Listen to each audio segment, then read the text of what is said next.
In Call of Duty Zombies, there are two things that are certain. The game will eventually end by either you dying or the game dying, as well as you will spawn in with a weapon. In World at War to Black Ops 3, you would spawn in with the M1911, except for Black Ops 3 and onwards, but I'll get to that. Created by John M1911 in a year we still do not know. Our top gun scientists are still trying to find the answer to that. The M1911 would appear in numerous Call of Duty games over the years, but its claim to fame, in my opinion, would be the fact that it's your starting pistol in the early days of COD Zombies. If you've ever played Call of Duty Zombies even once in your life, you've definitely seen or experienced this gun before one way or another. But if you've ever played zombies long enough to survive past, I don't know, round 1, then you may know of a little secret. If you keep your M1911 with you until you reach the Pack-a-Punch machine, then you can put it in the machine to unlock the Mustang and Sally's, which turns statistically one of the worst weapons in the entire game to a weapon that can absolutely dominate the later rounds. It's a really cool reward for players who kept their starting pistol all the way to the end into the later rounds, and is incredibly satisfying to pull off, and even more satisfying to use on the zombies. In Black Ops 1 and 2, the Mustang and Sally's would be on all maps where you can Pack-a-Punch except on Origins. In Black Ops 3, there was no M1911 on the maps except for the Chronicles remix, however the same effect of the Mustang and Sally's still appeared on the other starting pistols for each map.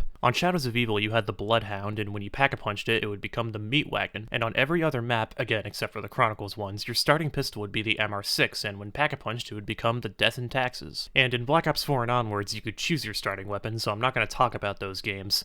Plus, also, the games aren't really that good. But what about World at War? In that game, you do start with the M1911 on all maps, and the Pack-a-Punch machine is in the game. So what happens when you Pack-a-Punch the M1911 in this game? Well, you don't get the Mustang and Sally's, Death and Taxes, or even any other two-word combination that's being portrayed as explosive pistols. Instead, you get the, C-3000B1AT-CH35.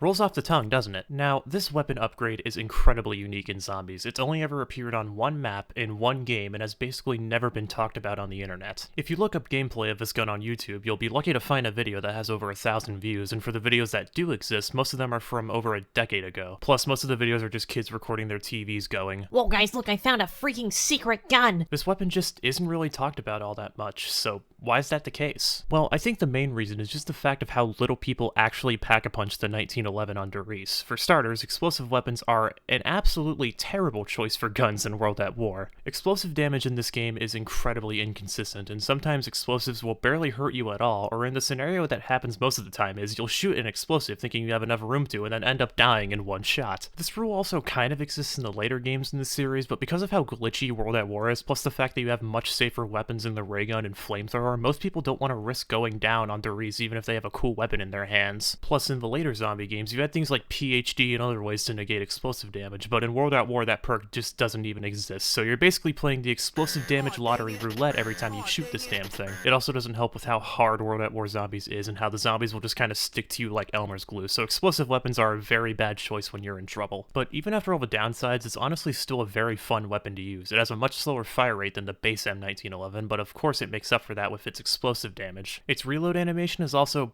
broken for some reason. Bro doesn't even pull the slide back. It's not a gun that's going to get you to high rounds or achieve the Reese world record, but if you want to just goof around with explosives on this map, then this gun is a really fun choice. Now, let me tell y'all something that you most likely didn't know about either, and is the main reason why I wanted to make this video in the first place. So World at War was not only the first Call of Duty game to have zombies, but it was also the first Call of Duty game to have a co-op campaign, which allows you to play through the entirety of the game with a friend via the internet. Now, Treyarch, being the absolute shads that they were in the late 2000s and early 2010s, also had the idea of putting in collectible cards throughout each map called def cards that give you access to cheats and other game modifiers. And one of those def cards that you can unlock is called Suicide King, which allows you to pull out an explosive M1911. Yeah, that's right, fellas. Make that two guns that people mainly associate with zombies actually being in the campaign first. The only difference between these two versions of the gun is that the one in zombies has a camo on it when the one from campaign doesn't. As well as in the campaign, you have to access it by downing yourself. But as far as I can tell, all the stats are exactly the same. I just think that it's incredibly interesting that Treyarch had such a knack for reusing assets to create some of the most iconic parts of Call of Duty Zombies. I'm sure most of you know that Nacht, Verrückt, and even Reese were all just reused assets from multiplayer, which in turn were just reused assets from the campaign. But honestly,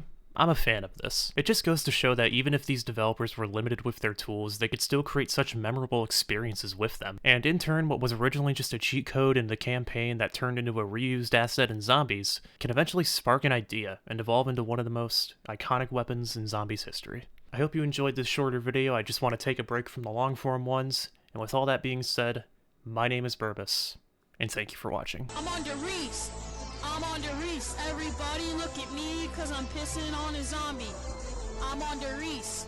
I'm on the Reese. Take a good hard look at the map. I'm on the Reese, take a look at me. Straight flying through the air on a teleporter.